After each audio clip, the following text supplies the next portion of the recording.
What's up, Grinder School?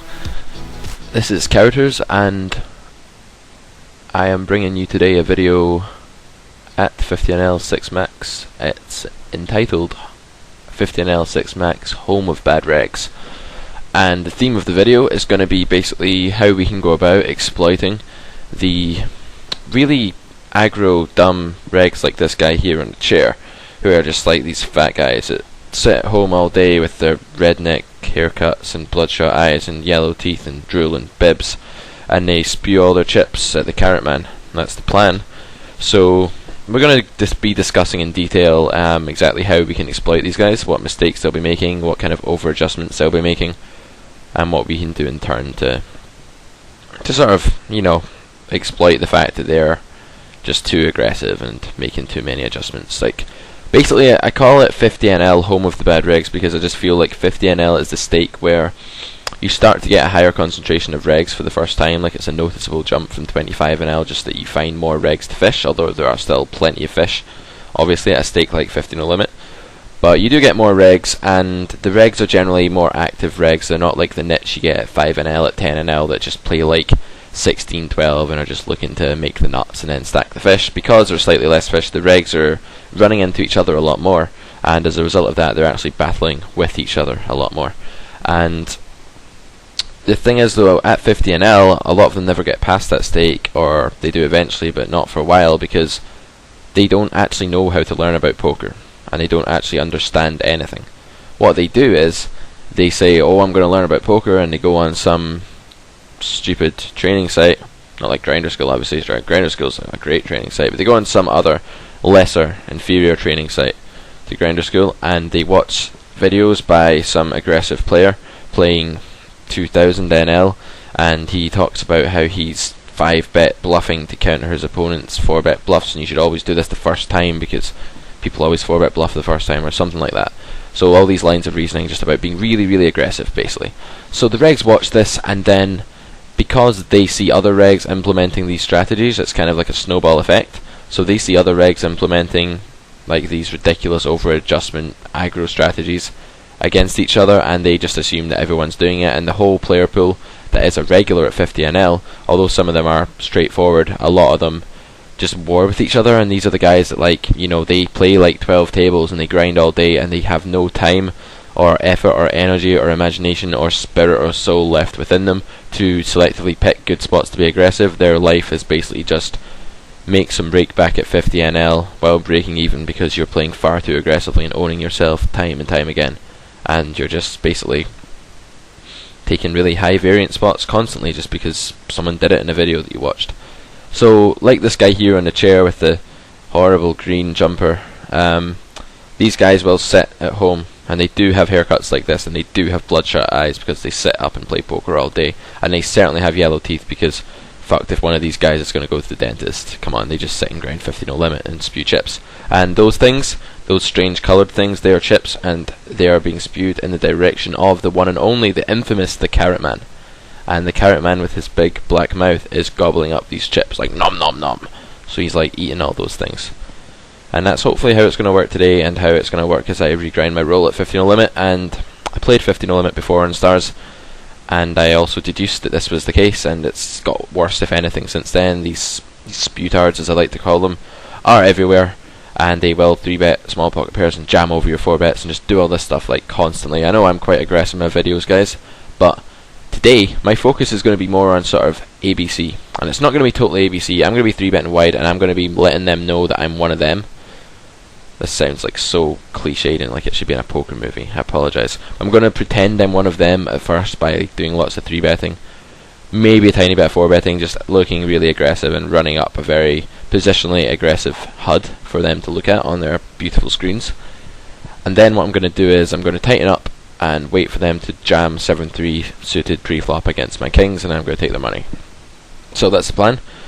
Obviously, in poker you can never plan anything because variance doesn't really make it that easy for you, and variance will have something to say about this, I'm sure. But that's the strategy, and I believe it's a good strategy overall for 50 No Limit 6 Max. Full ring's probably different, but for 6 Max, you know, be aggro at first and then tighten up, and let these regs who don't know how to apply aggression and are very bad at adjusting, let them just over adjust and mess themselves up. So that's going to be our focus. and we're going to be playing very solid poker, making folds in spots where we should fold. And you may ask what the inspiration for this video is, and it's actually that since I came back from Vegas and was playing a lot more heads up and stuff, like when I play 6 max I found that I was, and in heads up too actually, I was just too aggressive, and I was not quite becoming one of these guys because I was more aware of what spots I was doing it in, but I was just making plays that were playing into the hands of these dumbass aggro fools, because I was letting them 5-bit jam over my 4-bit bluffs and all this kind of thing. And this sounds crazy because you might think 50 NL, what are you talking about, man? It's not that aggro, but believe me, some of these guys are, and when you find these guys you can make a lot of money from them because they're too bad to realise what's going on or to adjust. Alright, so I've got 4 tables on stars. I was sitting out. I've been booted off that one. So I have 3 tables. I should close all this stuff. And I'll find another table as well, so we can 4 table here. 4 tabling is about right when I'm making videos, I find. I don't really like doing much more than that, but 4 tables is all good. So with the focus in mind to exploit these idiots, we're going to take to the virtual felt with our Carrot Man avatar, who you may recognise from such cartoons as 50NL 6 Max, home of the whatever the hell it was, bad regs, right? But that's where the Carrot Man comes from, and the Carrot Man he is not just an avatar, he is an icon, a representation of what it is to be the Carrot Man. In all his orange glory, he sits there and tilts the shit out of other regs and fish alike. They look at him and say that's just a stupid carrot with arms and legs, and they get pretty pissed off. And they say stuff like, fuck you, Carrot Top, and I say in return, no you. And then I take their money. So that's kind of how it works. Usually, the Carrot Man is there for good benefit. Okay. So the first spot we have here is on table 1 with 4-6 suited, and it's either going to be a complete or fold, and I'm just going to fold because I'm out of position, my position's terrible. This guy here, he only has 20 bucks, so even if I flop like one of the few hands I can flop that gets money into the pot, like a straight or something, he's still going to be folding a lot. I don't know anything about these guys. I don't know if I should be like stabbing or check calling when I flop a pair against any of them or anything like that, so nah, I just avoid that spot. If I had a better suited gapper like 6-8, I'd probably just complete there, but with 4-6, no thanks. So we're going to be talking as usual about a lot of the random spots as they come up as well. I played this table earlier and this guy 3-bet me like the first time I opened, so I'm just going to fold like the bottom of my button opening range, like Jack 4 offsuit. I'm just going to fold against someone who I know can probably 3-bet light. It's not certain that you can 3-bet light, but it's certainly a possibility. My HUD has been moved about by my girlfriend, so I have to correct this. I don't know why she has it in such a horrible format, but oh well, that's up to her. She'll watch this video now and get really mad that that I dissed her HUD. This guy, I don't know, does he 3-bet fold small? Yeah, I know he can 3-bet bluff. I've got a few notes here. This guy could well be a regular. I'm gonna 4-bet and try and get it in with this. Am I? It's kind of a weird spot actually. Like I think he definitely has a lot of air, and just picking up all this money is good, and ace queen should be okay if we actually get it in. I'm going to fold if this guy like jams or anything obviously, but against him I think like we're doing okay against his range for felting. Not great, but we get a lot of folds here just the times he's bluffing, and I do believe this is a guy that can 3-bet bluff against hijack opens and things like that, and this looks really strong. Like, you know, maybe we get him to fold a hand like ace jack, ace queen or hand like ace queen, hand like 9s or something that he's 3-betting. You may just think he's in terrible shape there when we cold 4-bet. So yeah, I like it. I like just making a... I don't want to just put him in. The reason for that is that then I just lose way more money when this guy jams if I fold, or I actually have to call it off, which really sucks. So I'm making a 4-bet to let this guy know that I'm committed, and he's going to have a hand to mess with me basically, because he doesn't know anything about me. So he's going to be folding with this guy to worry about behind him. As soon as he folds, if he doesn't fold, I fold. If he jams, I fold. As soon as he folds, this guy, I just get it in with, and there's a load of dead money in there, and if I can make him fold his 3-bet bluffing range, that's fine as well. And I pick up all that dead money, and with ace queen, I'm probably doing okay just to get it in. And if I flat, like I don't really like it, looks really strong, and I think he'll just shut down a lot of time when he misses the flop, and then I'll get stacked when he hits the flop, or when he has a better hand anyway, so I don't really like flatting. I think it's just a spot to 4-bet small in, and then just be getting it in against the $20 stack. My button sizing. Usually I do like 125, but it varies. Like this guy looks a bit stationary because I don't have anyone else that's like 3-betty or reggy or good. I'm just going to make it 150. I think I want more money in the pot when players are potentially weaker in the big blind, so that's one consideration. And from the cutoff I'll usually just be 3xing unless I've got a very aggressive button or very aggressive blinds. Here these guys look more reggy, they're both full stacked, one's platinum star. I'm just going to 1.25 it, use my limited information to make what's likely the best sizing. So we get 3-bet here, and then this guy who's done absolutely nothing just jams the rest in. As a range for him, he's probably got like ace queen plus, maybe tens plus or something. We're not doing great against him for sure. There is some dead money in there, but this guy could well be like fairly non-3-betty. I don't know. I mean, he could well just be a reg that 3-bets a lot. I don't really know. I mean, if I call here, I have to call the rest off against this guy. I think just one of them has me in really bad shape here with an overpair a good amount, and I'm looking at like 40% equity versus this range anyway. There is dead money. If I had reads that this guy was light a lot, I'd probably just get this in, but without those reads I think folding here is fine with jacks, although I'm certainly not loving it or anything. Okay, so he 3-bets 8s in that spot, which is really quite weird. I would take a note about that, because that's a very strange spot to 3-bet. It makes me think that he doesn't really understand why he's 3-betting, and he's probably just one of these dumb 50NL drillers like we showed in the cartoon who likes to 3-bet and then be an idiot and not really know what he was doing it for. Nice call, you are very good. That's a great thing to do, you know. It's really good to sarcastically berate your opponents when you've just won money from them and they've made a bad play. Like, seriously dude, you are a complete and utter moron. This guy, if you're a Grinder School member, I'm really sorry, but you know, you're a moron. And if not, then you're a total moron. Don't do that. Don't berate people who are playing badly against you. Like, seriously, like, what's wrong with you? Okay. Here I'm just going to 3-bet and get it in, pretty standard spot. I could flatten and jam over this guy because I know he likes to 3-bet, but whether he likes to squeeze against a random fish or not, I don't know. So, you know, I'm just going to keep it simple, not be FPSing. That's another aim for my game in the near future, is just to stop FPSing. So 3-bet 8-8, small blind versus middle position. No reads or dynamic. Just really weird play. And I bet he's probably jamming over 4-bet there as well. It's just like over aggressive lines from these regulars for no reason. But I'll let them do that, I'm quite happy.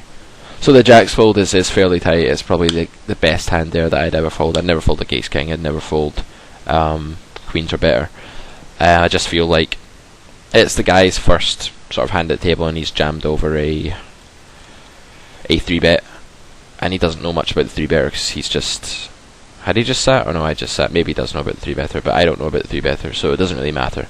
I don't know what 3-better's range is like. He could just be 3-betting me for value in that spot, in which case jacks aren't doing very well anyway, and the 4-better usually has a range that's doing like having 60% equity against me or something there. I'm not usually in good shape. I think ace king, ace queen at most is the bottom of his range, and maybe 10s plus, so I'm not doing too great. I've got shorter 50% equity.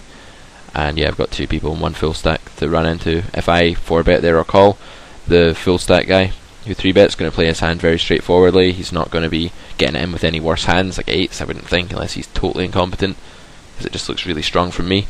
Here is just a really fist-pumping 4-bet call it off spot, and I expect to have lots of equity when we get it in here. I'm going to make it like 80. No, I'm going to make it 12. I just don't want him flatting here when I'm out of position with a hand as vulnerable as jacks. I'd rather he just jams or folds. And I'm snap calling a jam because I just feel like I've already seen him 3-bet 8s. He's probably going to jam like ace x and hopefully prove my cartoon right with the stupid regs that just take aggressive lines pre-flop for no reason at all. People are definitely a bit tighter post-flop, but pre-flop people just do ridiculous stuff. They just assume that I'm one of them and I'm going to be spazzing all about the place as well. Which of course I'm not. This guy looks kind of reggy, maybe passively, I don't know. I could just 3-bet and jam 4s here, like certainly wouldn't be too bad, but I'm going to take some lower variance routes until I know about them. There's just no need to be taking spots like small edges there that could potentially be big mistakes if he's actually a a guy that doesn't 4-bet bluff very much or whatever. I'm going to be opening like just 125 now. This guy's definitely very active with 3-bets. He seems to 3-bet almost every time someone opens so far. So that was unfortunate we didn't cause him to jam over us, but I'm expecting him to think that we're really full of shit, and I'm expecting a great deal of spaz from this guy in the near future, which is obviously really good for us. On 1 cigarette a day now, it's hard, man. I'm going to smoke it now just because I just had bacon sandwiches, and I think if any smokers among you can relate to this, if you ever eat a bacon sandwich, it's pretty damn impossible not to want to smoke a cigarette afterwards, so...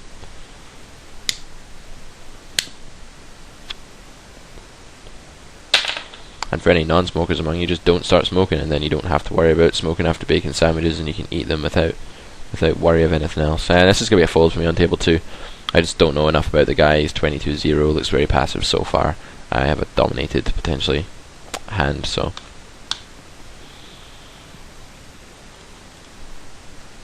I'll be opening that guy. This Tom in Sweden guy is blind very lightly, but just Jack 3 when I only have 13 hands is probably not going to be great. He could still be a reg. If that divulges over like a few more hands and he looks really nitty, then I will just be opening any 2 cards, blind versus blind, but not quite yet.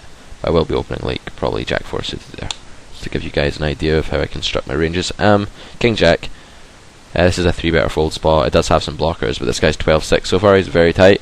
And I look active 3-betty already at this table, so I'm going to elect to take the fold route right now. Although it's near the top of my folding range, and it's got blockers, and it's certainly not too bad a hand to actually go ahead and 3-bet bluff with against a tight player that we can't flat it against. This fat cat is sleeping in the chair beside me, which is quite good. I wonder if I can get her to say hello for you guys. Probably not.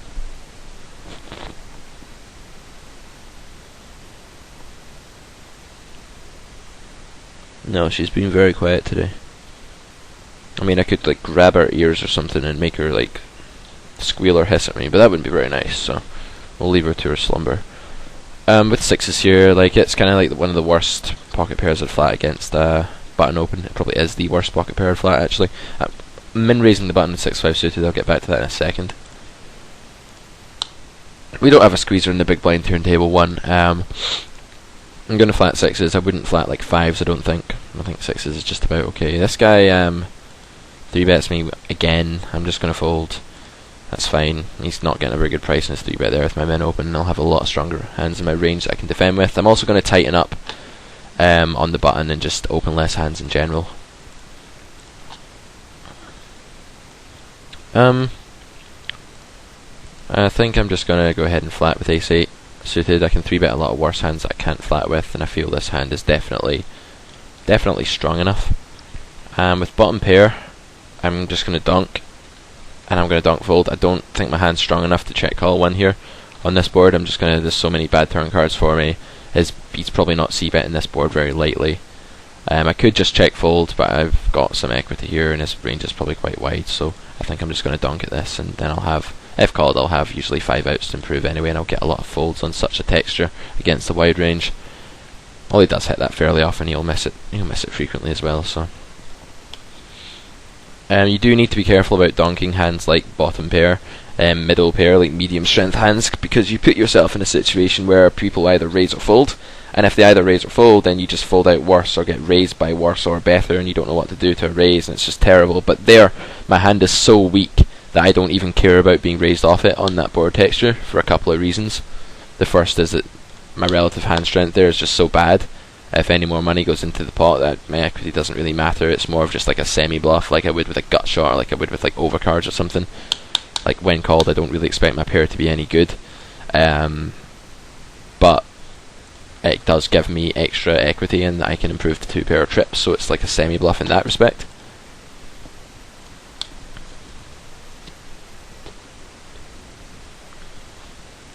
And then the other reason is I don't expect him to be actually messing with me too wide in that spot in the first place, so I'm going to 3-bet 8s here for a few reasons. The first is that these guys are going to squeeze behind me all the time if I flat, and it's not really a very pleasant spot. My range is really face up. If I jam it, I will get called by all better, and having to fold really sucks when they're bluffing so frequently, so I just 3-bet to stop that happening, and also I can induce this guy to shove a lot of worse hands because I'm probably going to be light here fairly often, so I'm certainly in decent shape. When I get it in with him, and picking up his open size isn't bad either for me. So I min raise on this table now when I open buttons, just because I have a short stack, and I have who's likely to shove or 3-bet me, and I have a 3-bet maniac, it appears here, who's 3-betting all the time. So the less I open, the less I burn the times I have to fold, and I will be tightening my button range as well and folding more of it, and that means that my range when I get 3-bet is stronger, so I have more of it that I can defend with, and I'm less exploitable because I'm not folding as often. And secondly, the open size means that when I do fold, I lose less money, and it gives me more room to flat with a higher stack to pot ratio and defend post flop as well. So that's pretty much standard adjustments. I'm sure I've been through that before in my videos, but if you guys need reminding, that's the sort of adjustments I'll be making if someone's 3-betting me a lot. Ace-8 suited plays well multi-way here. I mean, I could squeeze, but this guy seems very tight, especially from early position and stuff so far. This guy, I don't know how often he folds either. The hand plays so well multi-way that I'm not going to take a marginal, possibly bad squeeze spot. I'm not going to favour that over what I know to be a plus EV multi-way flat spot with a hand this strong. 8-7 deuce. A few options here. I think check raising over reps my hand quite considerably. I could check call if I think this guy's c-betting a lot, or I could just lead. I'm just going to lead, and I'm going to lead fold. I think I'm going to lead fold. I mean, I don't expect him to raise me very often when I've got this guy behind him, and basically I can get called by worse pocket pairs or 7 or an inferior 8 or something like that. On this turn, I don't want to get raised off my hand here at all by betting, like the times he's made, like, I don't know what he'd raise me with, like some sort of set or overpair or something. I'm going to check call just because I have so much equity to improve, and I really don't want to get raised here, and I don't think I fold out any better hands by betting and allow myself to get raised. If he made it huge, I'd probably have to fold the turn, but with 650, not flush draw in a pair, I'm definitely going to call and then evaluate the river. On the 7 river, this is likely a check fold because I don't think he flats much air against my flop lead. He's mostly got hands like 9s, like jacks, like 10s, but when I have so much equity with the flush draw as well and outs to improve the 2 pair and stuff, I can't fold the turn for that price. And there's always the possibilities, like, not floated the flop, but he's called with like a 7 and he's just betting on the turn for no reason, or something like that. He looks like he flats maybe kind of wide from his VPIP BFR, but it's early days.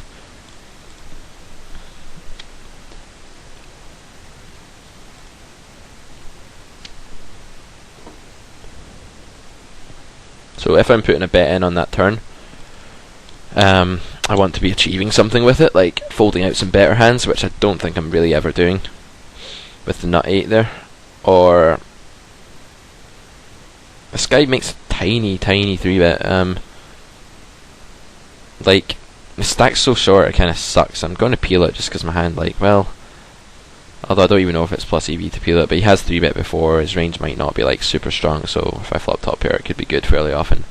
And I'm getting such a sick price with a hand that flops really nicely, so I think it's okay. I said I wasn't going to spew much, but this looks like a really nice spot to just call 4-bet bluff. We've got a wide opening range, a guy that looks like he's a reg that's 3-betting very wide, and we have a blocker to ace queen to queens. It's okay.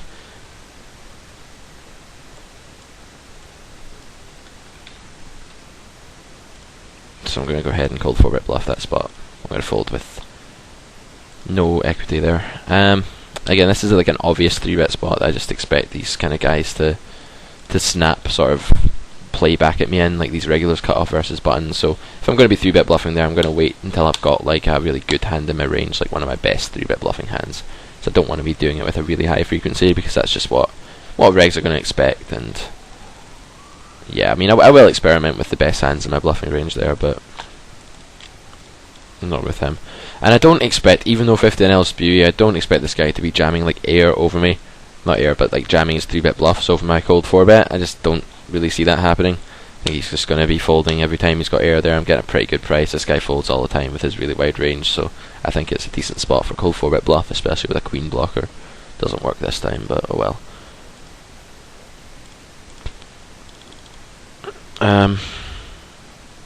I was considering 3-betting there. I wouldn't flat just because I have so many squeezers behind me. Seeing a multi-way pot, which I want with ace-9 suited, isn't that likely, but it is fairly likely that I'll get squeezed and then have to fold ace 9 suited and just be burning a lot of money by not even getting to see a flop a large amount at the time. But I think 3-betting would be okay as well. We don't really know how he reacts to 3-bets. We've just got one hand on him, and that is obviously one of the better hands in my 3-bet bluffing range. It's like near the top of my folding range. It's a suited ace. It plays really nicely, so I'm going to fold 5s here. It's just like we're either crushed or we're flipping, and we don't have the pot odds to call with the equity that actually results in.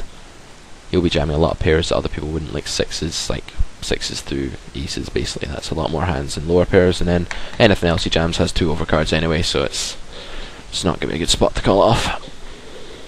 If he had less, then pot odds may justify a call with, having like 35% equity there, but not with pot odds like that. We called in the small blind on this board. I usually just c-bet in a spot like this.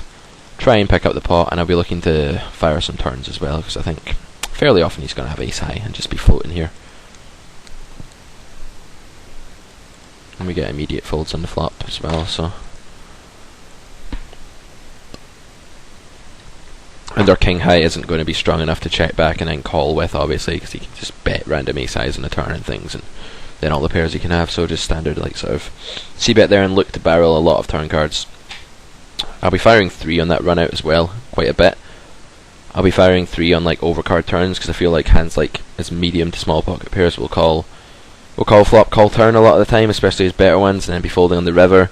And when he calls the flop, I don't think he'll be hitting those turns very often, like the sort of queen turns, king turns, and things like that. So that's pretty much my plan there. Like, I don't want this guy to my left just because I want to have position on him. Yeah, I think he is probably a spewy bad reg, but when he has position on me, he can still make life difficult. But I'm going to stick around for the sake of the video on these tables and see if we can own him by making him spaz out and just, doing what we suggested we'd do in the old cartoon here. I'm just exploiting these guys. I'm going to be folding the bottom of my opening range in the button in those situations, so 7 deuce suited, I'll be folding there. It's a shame we look so tight here because we've got some very active players. We pick up kings. We get called by a complete net. So 17-3, very passive looking tight player. Which is a good thing, because he can have a lot of good pairs in his range that aren't as good as ours, and we can get 3 streets and a lot of board run out, such as this one. We do need to be careful if raised from such a player though. If he raises this flop, I mean, it's going to be quite murky territory. I lightly peel and then evaluate the turn, but if he's intent on putting lots of money into the pot there, I'm just going to be letting go of kings and thinking his range is a lot of sets. I think folding on the flop versus him is probably a bit too premature, perhaps, if he gives us a good price, just because he can be raising like jacks or tens. Weaker players don't really understand like whether they're raising for value or what they're doing basically. I'm going to go ahead and 3-bet here just because I want to find out how this guy reacts to 3-bets, and I've got basically like one of the nut hands in my 3-bet bluffing range here. One of the ones that has a blocker, it plays really well. We have position, it's like the nut 3-bet spot, so even though I don't want my frequencies to be too high here for 3-betting this guy, because I feel like he's just going to play back a fair bit, I'm going to do it in a spot like this just to see how he reacts and use the sort of top of my range. And if he is folding a lot, then I'll just be doing it more and more until he adjusts, and then when I feel that he's reached his sort of threshold and he's put up with all he can take, then I'll tighten up and let him sort of own himself, and that's what we do against the spaz regs at 50 no limit. Ace 8 suited at open sometimes, but this table's awful. We've got guy jamming here, guy 3-betting the hell out of us here, another 3-better here. It's a really bad table, but for the video it's worth just sticking around on. With sevens, like, I'm just going to fold to the 3-bet here. This guy's, he's not like the widest opener in the world, and I don't know exactly how light this guy would 3-bet a middle position, open out position, so at sevens it's just bad to flat. We don't have set odds, and we don't want to like 4-bet call or anything ridiculous. Get in with bad equity. But you'll see people that do like cold 4-bet calls, sevens and spots like that, they're just like far too aggressive for the stakes. And they're never winners, these guys. Like, a few of them might be the ones that know how to adjust and then tone it down at the right times, but these ones that can never adjust, who are just always aggro to the extreme, they're never really winners at 50 no limit or 100 no limit. They're just sort of break even, break back guys, or they're losing players that have good jobs.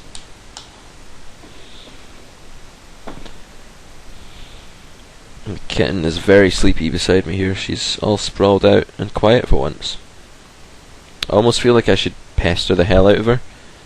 Like it's only fair to, because she pesters the hell out of me every time I'm asleep, basically. She'll be outside my door meowing, wanting attention, being a little bitch, basically. So, you know, now that you're asleep, cat, I kinda just want to prod you and see how you like it. Or maybe I'll meow in her face. A bit of karma, right?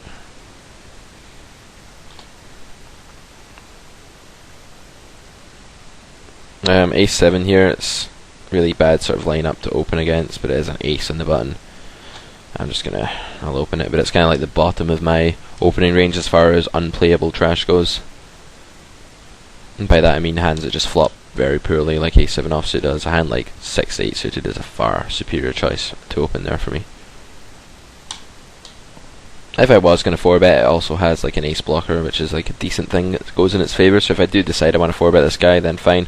I wasn't going to 4-bet him there. I just feel like he's already seen me 4-bet, so it's possible that he's started to 3-bet less, and it's also possible that he's just going to 3-bet as much and then jam the hell over me when I 4-bet and stuff.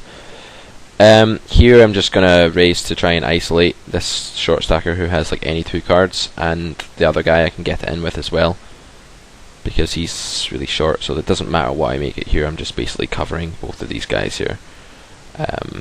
The all-in guy and the other guy. If I can make the other dude fold some pairs and stuff, that's really good. And we'll get it in and split a tiny fraction of dead money, so whatever. And then give it all back in rake. Fucker. Yeah, that's good. Type 25 into the chat box.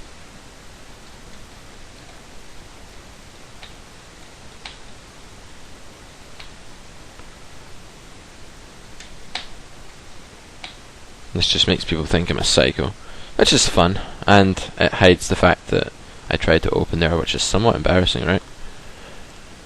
This guy limps. This guy is like super short and he limps. What the hell does that mean? Like, why wouldn't he just jam? Although because I saw him jam ace jack last time, I don't actually think he slow plays. I think he just wants to see a flop here. But I think this guy's going to call me if I raise all the time, and he's going to be doing fine against me, and I'll be out of position, a bloated pot, and I won't even be wanting to c-bet it because it'll be protected by this guy, so when I flop air it's not even worth c-betting and stuff, so I just elect to complete there and see a flop, and I will just try and show down ace high. I don't think this guy will fold anything better. We get squeezed here by a very active looking regular. I'm going to 4-bet small and just call it off. The reason for this is that I want to induce from him. I could just jam and maybe fold out a lot of hands that he could, maybe like some overcard hands that are good.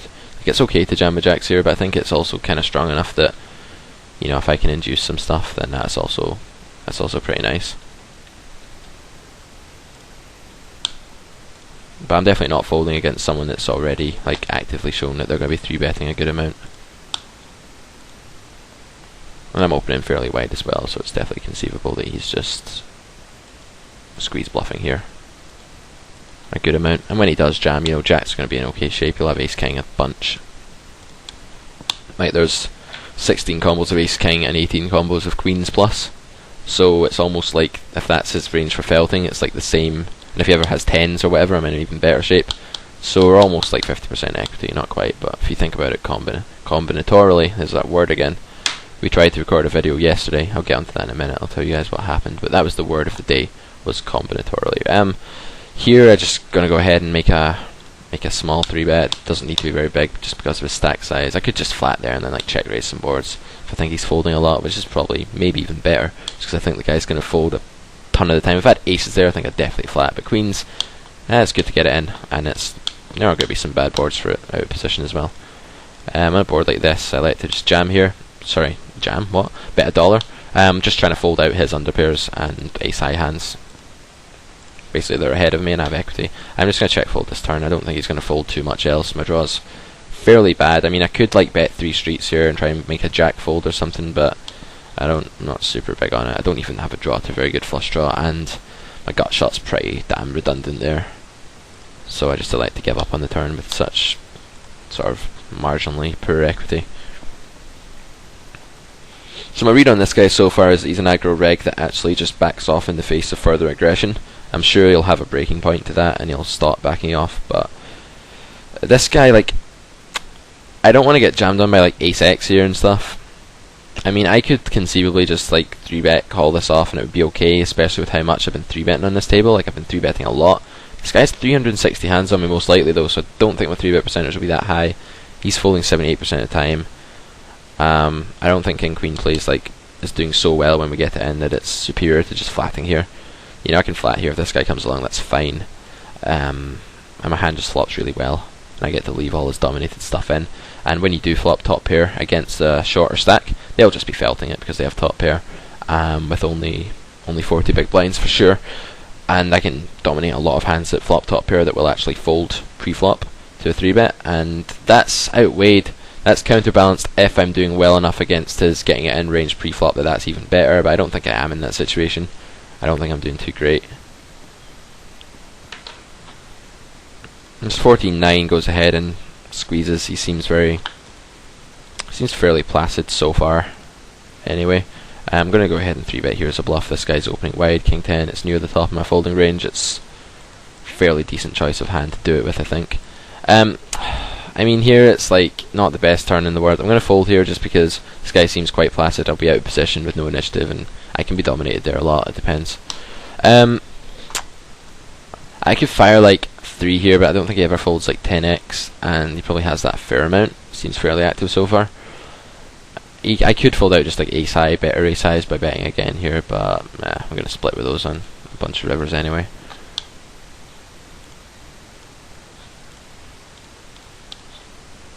I think he'll have a 10 or another pocket pair that doesn't want to fold fairly frequently as well, so I would still like to give up.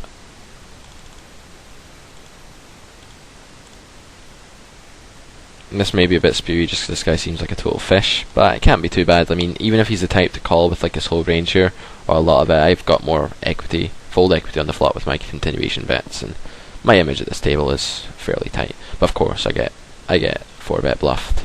Probably just a spaz card with like ace jack that's going to call it off or something, like something ridiculous like that. So, you know, we'll just fold. But it's a bit of a not the best sort of candidate to 3-bet against, but I think it's okay the first time with a hand is as good as that, just to see how he's going to react. It certainly looks like he's got some very spazzy tendencies indeed.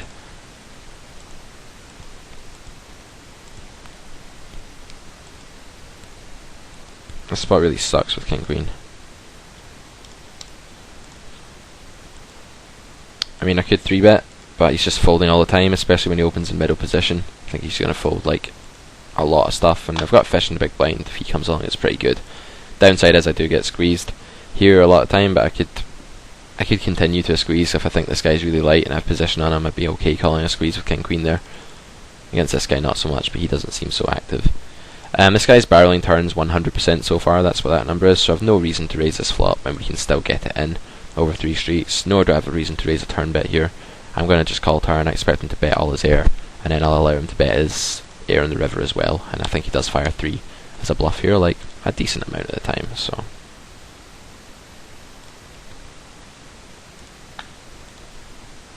Queen Jack gets there, makes some 2-pair I guess, but I'm never folding King Queen, especially when he can be even value betting some worse hands like King X, King Jack.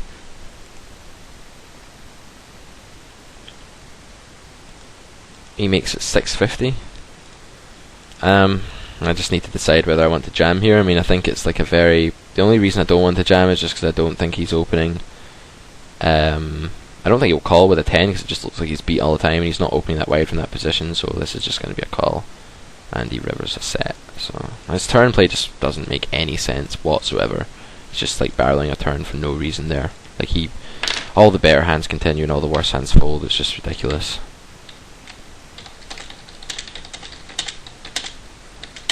And I don't know why he doesn't just jam that river, because I'm not going to fold King X, and that's a big part of my range after I call flop and turn. So his play there is just atrocious. I'd be surprised if this guy could beat like 25 in the limit.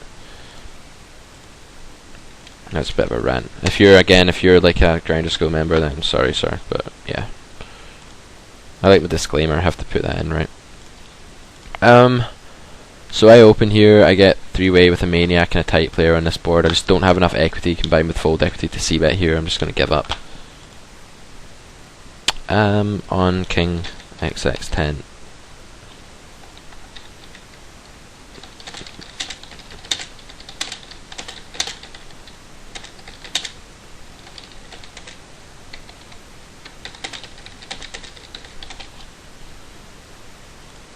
So those are some good notes to have on him, good stuff to note. I'm going to give this guy the Spaz Fish label.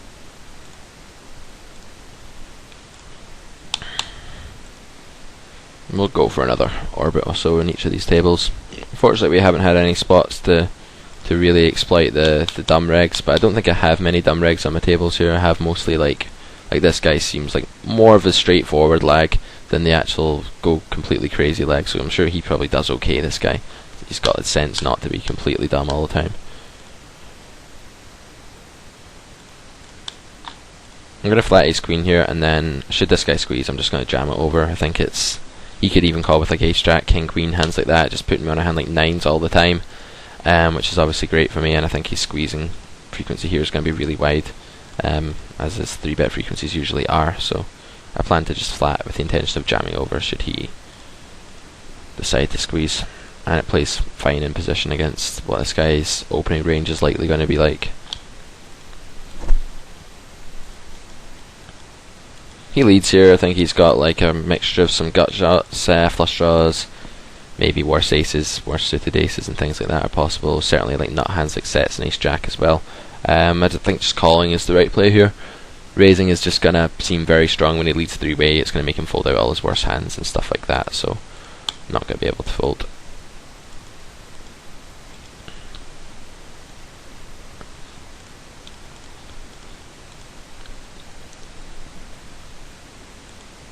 I think raising this turn also looks really scary. Like, conceivably, he'll fold any bluff or draw, which we have good equity against, and he's also going to be what was I going to say? I can't remember. Like if we raise a turn bet there, you could even fold like an ace X. It's possible.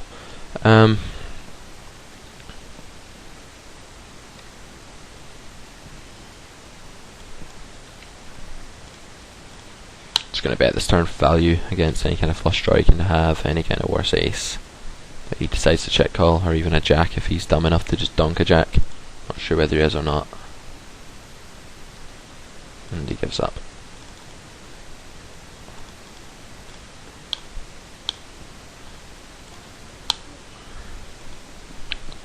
Unfortunately, my range does look like exactly what it is in that spot, and that's pretty tight. Here I flat ace 9 suited. I'm not comfortable getting it in against this guy pre-flop. I am on that board, obviously, but he'll be folding a lot to 3-bet, and ace 9's... I've had ace jack, I just 3-bet and get it in, but not with ace 9, I don't think. And now I'm just going to bet and use some sort of check raise from his bad draws and try and get it in against those, and I just have such great equity against anything, so I'm actually looking forward to getting it in here. I'll be like easily a favourite against his range. But he will be check folding that board an awful lot. Good thing to take a note of as well. If someone's giving up on those boards every time they check, you know that you can bet just without any worries at all. Usually do it anyway, and if someone checks and then either calls or raises on that board, that's another great thing to know. It just gives you a ton of information about their non-C betting range, which is really good to know.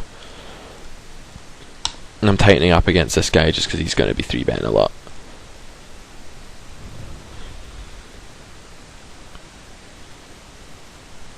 What I'm going to do is sit out because I want to make sure the video doesn't break. Yesterday, one of my students and I recorded a Leak Finder video, and we got it all set up. We got Camtasia 7, we got it all working, because Camtasia 6 doesn't allow you to do it for whatever reason. So we got Camtasia 7 running. We tested it first, it was working fine. We recorded like an hour-long video of reviewing one of his sessions. It went really well, had loads of good spots, and then got to the end, we ended the call and stuff, and then I clicked stop on the video, and the video just froze and refused to turn it into a file, and I lost the entire thing, due to Camtasia being a complete bitch of a program. And they actually make you pay for this program. Like, if you don't have other means of getting it, people do pay for this shit, and it just breaks. I mean, it's generally an okay program, but when it breaks, like, after a recording like that, it's just completely unacceptable. It's, like, ridiculous. Here I'm 3xing just because this guy looks like a bad player who I want to play pots against. He may not be, but he seems... I guess he could be a reg. But I don't know, I just have a feeling he's a weaker player.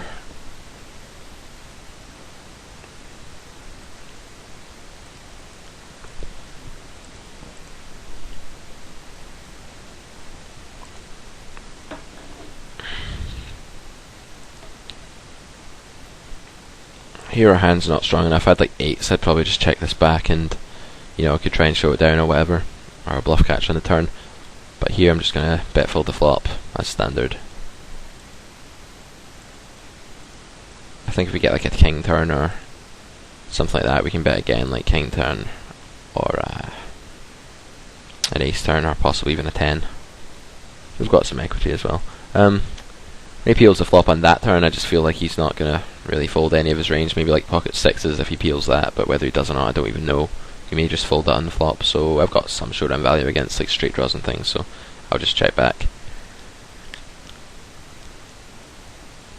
And just be folding to a bet on the river. It's pretty standard.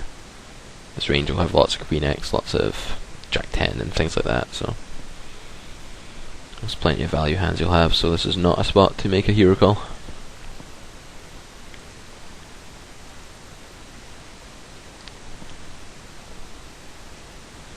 When he checks again, I expect him just to have 9x, a bunch, or possibly a hand like 6s, which I could make him fold. I don't think I ever make him fold 9x, and it's probably more. That's probably a lot more likely than small pairs are. So I just expect to lose to 9. He has deuces, okay, so pretty sure he is a weaker player.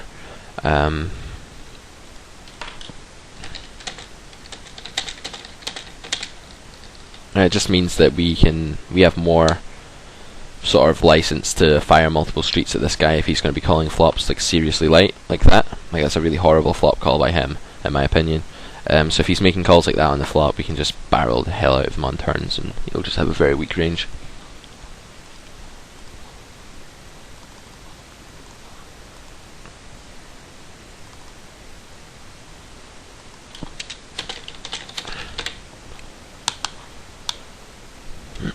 So we're going to redo the video, the Leak Finder one. It was a really good video, so we're going to make another one and go for the spots again and sort of try and get Camtasia 7 to record it, and without breaking at the end this time, and get that video to you guys.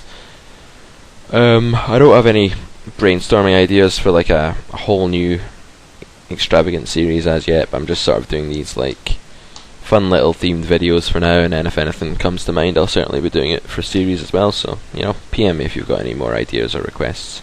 A few of you did that before and I carried out a few of the requests, so if anyone else has any ideas, something you want to see more of or less of, you know, let me know.